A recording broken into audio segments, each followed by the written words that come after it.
Alright, what is up guys? This is HG Ouija here with my thoughts on Pikmin 4. As you're going to see, the gameplay is going to be pretty early on in the game. I don't want to spoil too much of anything with my thoughts videos. Anyways, let's get right into it. So what I said in the demo still applies here. It's very similar to Pikmin 2.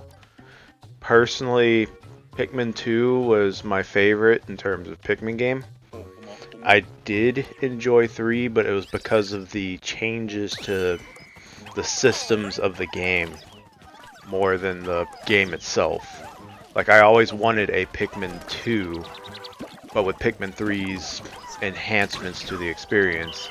And when I first heard about Pikmin 1 and 2 being brought to the Switch, I thought that's what they were doing. But no, those were basically just upscaled versions of the originals, and that's another thing for probably not another time because I'm not gonna get those.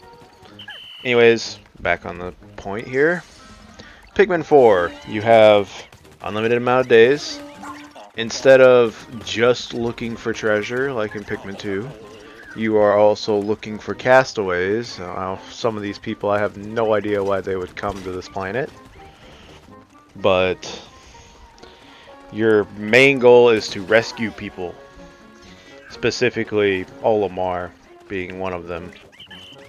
And you're probably seeing a Dandori battle, which is basically all over the game. And you know, it's pretty obvious what are the Dandori battles. You also have Dandori challenges, which are basically like the mission mode kind of thing. I forgot what it's called. Challenge mode, probably. In Pikmin 3, and I guess 2. But it doesn't look like the game has its own like mission mode like in Pikmin 3 and 2. I did like it.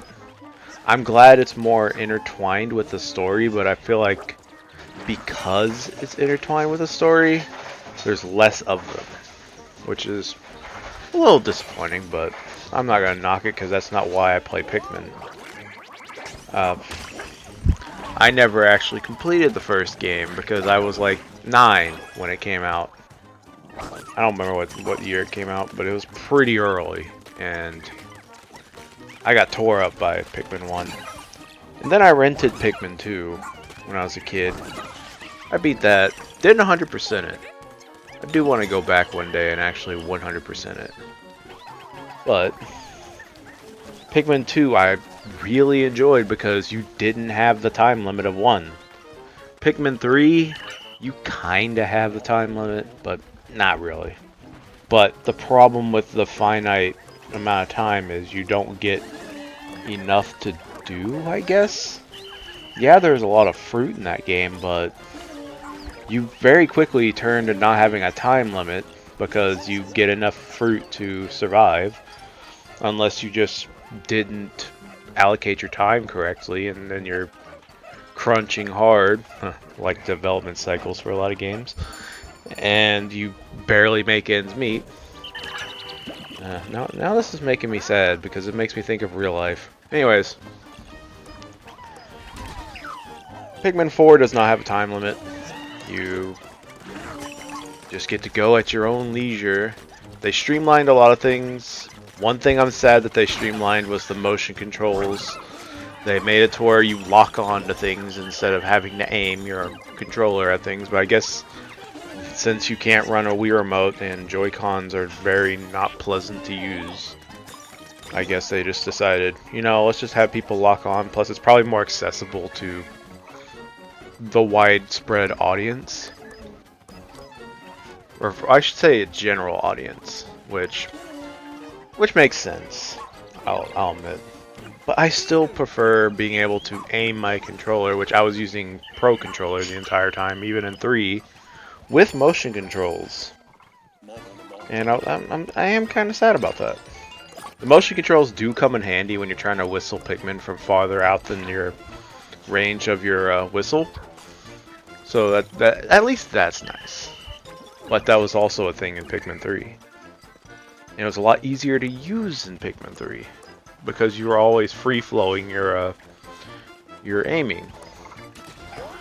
But beside the point, they brought some things back from Pikmin 2 that if you played Pikmin 2 before, you probably will have nightmares thinking about it. I'm not going to name names, one of which is not as bad as it used to be. The other one, we're not going to talk about.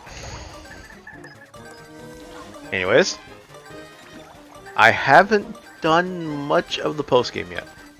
I beat the base game. I started something in the post-game, but I quickly was like, I'll wait till I put it off and didn't do it. I should go into the actual game, but I wanted to do this first post-game thing. But it is quite difficult. I'm not going to talk about it. Anyways, all in all, I really enjoyed Pikmin 4. I don't really like scoring games. It makes you feel like you have to put a number value on it. I just kind of like to, well, say my thoughts on the game. And my thoughts on this game is that I really liked it. I liked I like being able to have my own character. I like Ochi. I didn't think I would when I first started playing. Actually, no, I didn't really think I would like Ochi when I saw the trailers and stuff for the game. But when I started playing with him, I really enjoyed it. I'm glad they didn't go for 4 captains, because even 3 in Pikmin 3 was annoying to deal with. You could, yes, you could delegate your work to each captain and have 3 different squads doing 3 different things.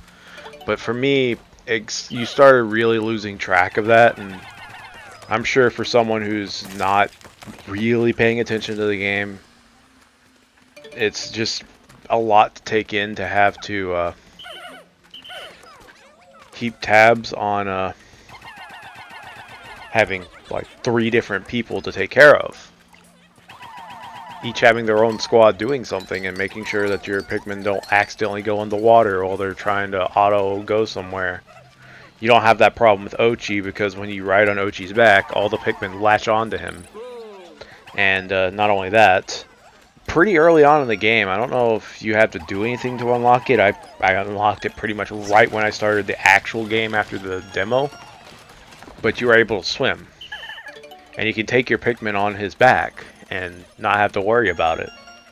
They'll just ride on his back and they won't drown.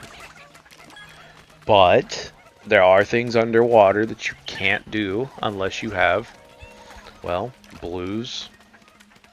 Some things you can't do unless you freeze the water with the new ice Pikmin. I quite enjoyed the ice Pikmin. I guess I should also talk about the night battles, speaking of new Pikmin, because there's those glow Pikmin. And basically night battles were they're tower defense. You'll have 1 or 2. I haven't done one with 3 yet. Bases you have to defend from much more aggressive enemies, I guess. They're kind of just going straight for the glow, so you don't really... It didn't really feel that urgent. And from what I did do, I never lost a single glow, whatever it was called. I don't remember the big ant mounds, as I'm going to call it. Never lost it, and however many glow Pikmin you get is you get seeds that you can use in caves or at night to give you glow Pikmin. Probably should have used that in one of the caves. But one thing I found surprising is that the onions did not let you just go straight in with 100 Pikmin. Yes, we saw this in the demo, but you don't get 100 Pikmin until pretty close to the end of the game. Actually, like, steps away from the end of the game. So the entire game, you're dealing with less than the other Pikmin games in terms of Pikmin, and you're only allowed 3 colors. You didn't really get to see this in the demo because you only had really reds, ice, yellow. But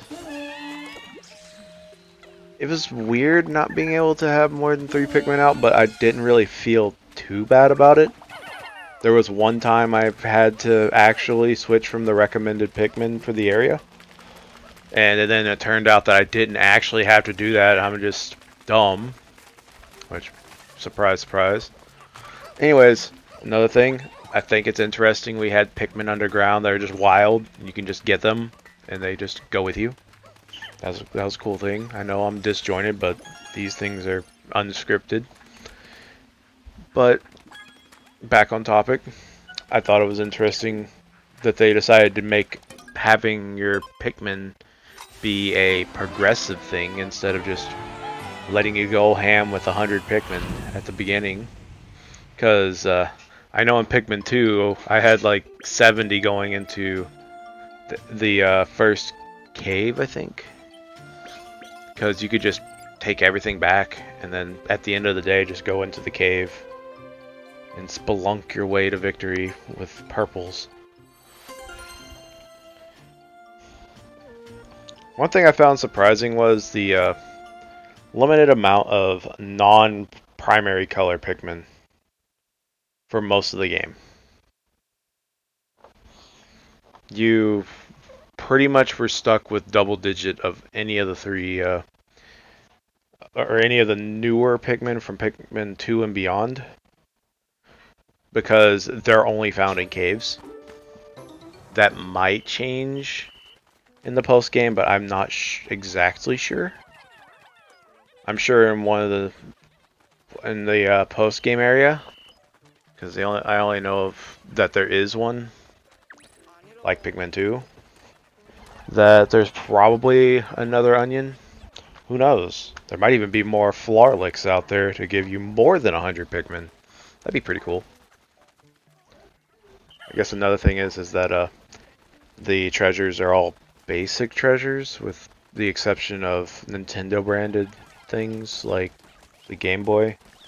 And I think there was a Pilot Wings disc from the GameCube. But those are the only two that I remember. Anyways, I think that's going to cover it for my thoughts on the game. Anyways, I will see you guys next time when, probably when the full game of the Crew Motorfest comes out, and see if they fix the things. Anyways, see you guys next time.